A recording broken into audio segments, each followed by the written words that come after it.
और ये अब आपको बताते हैं, गुजरात विधानसभा चुनाव के लिए सीएम योगी ताबड़तोड़ प्रचार कर रहे हैं। आज भी गुजरात के 4 विधानसभा क्षेत्रों में सीएम योगी की रैली होने जा रही है। बीजेपी ने अपना संकल्प पत्र जारी कर दिया है और इस संकल्प पत्र में योगी राज की छाप साफ दिख रही है। यूपी विधानसभा चुनावों में बीजेपी की ओर से किए गए वादों और राज्य में बदलाव को लेकर किए जा रहे प्रयासों का खासा प्रभाव देखा जा सकता है।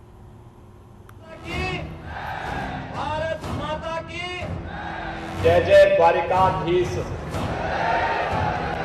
देश के किसी भी कोने में चुनाव हो, योगी मॉडल की गूंज हर जगह सुनी जा सकती है। बीजेपी के लिए सियासी बिसात पर योगी राज की छाप जीत की मुहर लगा रही है। वैसे तो हिंदुत्व की प्रयोगशाला कहे जाने वाले गुजरात में बीजेपी बीते 27 साल से कमल खिलाए हुए है, लेकिन इस बार के चुनाव में विकास के गुजरात मॉडल में यूपी के विकास का मॉडल भी जुड़ गया है, जिससे बीजेपी को मौजूदा विधानसभा चुनाव में और फायदा होने की उम्मीद है। बीजेपी भी इसे एक सिरे से स्वीकार कर रही है। उसका कहना है कि अच्छी बातों को स्वीकार करने से ही कल्याण होता है।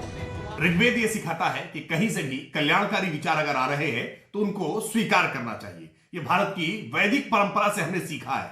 आज उत्तर प्रदेश की सरकार ने गुजरात के विकास के मॉडल से बहुत सारी बातों को अपनाया है और आज उत्तर प्रदेश का जो एक विकास का मॉडल आज पूरी दुनिया भर के लिए चर्चा का विषय बना हुआ है। इसकी बहुत सारी बातें अगर अलग अलग राज्य अपना रहे हैं तो ये बहुत सुखद है।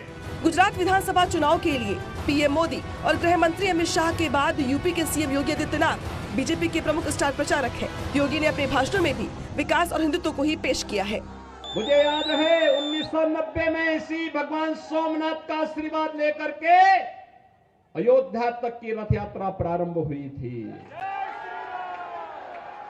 जो संकल्प भगवान सोमनाथ के श्री चरणों में लिया गया था 1990 में, आज उसी संकल्प की परिणति है कि प्रधानमंत्री मोदी जी ने अयोध्या में भगवान राम के भव्य मंदिर के निर्माण कार्य को आगे बढ़ा दिया है। भव्य मंदिर भगवान राम का बन रहा है। जो लोग बोलते थे कि अयोध्या में राम मंदिर का निर्माण होगा तो खून की नदियां बहेंगी, मैं कहता था मच्छर भी नहीं मरने वाला है। अपराधियों पर काल की तरह टूटने वाली योगी सरकार एक नजीर बनी हुई है। योगी सरकार ने चुनाव से पहले दंगे और प्रदर्शनों के दौरान सार्वजनिक और निजी संपत्ति को नुकसान पहुंचाने वालों के ऊपर कार्रवाई के लिए UP recovery of damage to public and private property act बनाया था। गुजरात बीजेपी के संकल्प पत्र में भी इसी तरीके से Gujarat recovery of damage of public and private property act बनाने का वादा किया गया है।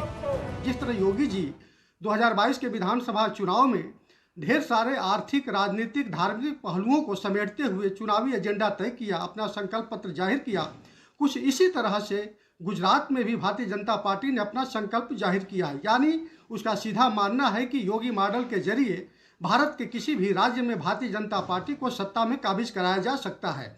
चूँकि योगी जी गुजरात में लगातार चुनाव प्रचार कर रहे हैं और देखा जा रहा है कि उनकी सभाओं में अत्यधिक भीड़ उमड़ रही है और जिस तरह से वह जो है भगवान श्री राम और श्री कृष्ण के नाम को लेकर के उत्तर प्रदेश और गुजरात को जोड़ने की कोशिश कर रहे हैं और जनता की स्वीकार्यता मिलती दिख रही, उससे साफ जाहिर होता है कि वहां पर भी जो है योगी मॉडल पूरी तरह से काम करता हुआ दिख रहा है। यही नहीं, यूपी की तर्ज पर ही गुजरात में आतंकवादी स्लीपर सेल तोड़ने के लिए एंटी रेडिकलाइजेशन सेल का गठित करने का वादा किया गया है। अयोध्या में श्री राम की तरह द्वारिका में विश्व की सबसे बड़ी श्री कृष्ण प्रतिमा स्थापित करने का वादा और काशी के विकास की तर्ज पर गुजरात की भावनगर के सीहोर को छोटी काशी के रूप में विकसित करने का वादा भी किया गया है। गुजरात विधानसभा चुनाव में मुख्यमंत्री योगी आदित्यनाथ मुख्य स्टार प्रचारक की भूमिका में रहे। मुख्यमंत्री योगी आदित्यनाथ ने गुजरात चुनाव में सबसे ज्यादा राम मंदिर मुद्दे को जिक्र मंचों से किया और इसके अलावा जो बुलडोजर से उत्तर प्रदेश की जो छवि सुधरी, दंगाइयों और अपराधियों के खिलाफ जो उत्तर प्रदेश में ताबड़तोड़ कार्रवाई हुई, मुख्यमंत्री योगी आदित्यनाथ ने गुजरात की जो चुनावी रैलियां हुई, चुनावी सभाएं हुई, उसमें इस बात का सबसे ज्यादा जिक्र किया। यानी कि यूपी के जो विकास का एजेंडा था वो गुजरात चुनावों में हावी रहा। कैमरामैन गोपी के साथ संकेत मिश्रा, न्यूज़ 18 लखनऊ। और ये बढ़ते आगे आपको बताते हैं, योगी सरकार भोजपुरी फिल्म इंडस्ट्री और उससे जुड़े लाखों लोगों को बड़ा तोहफा देने जा रही है।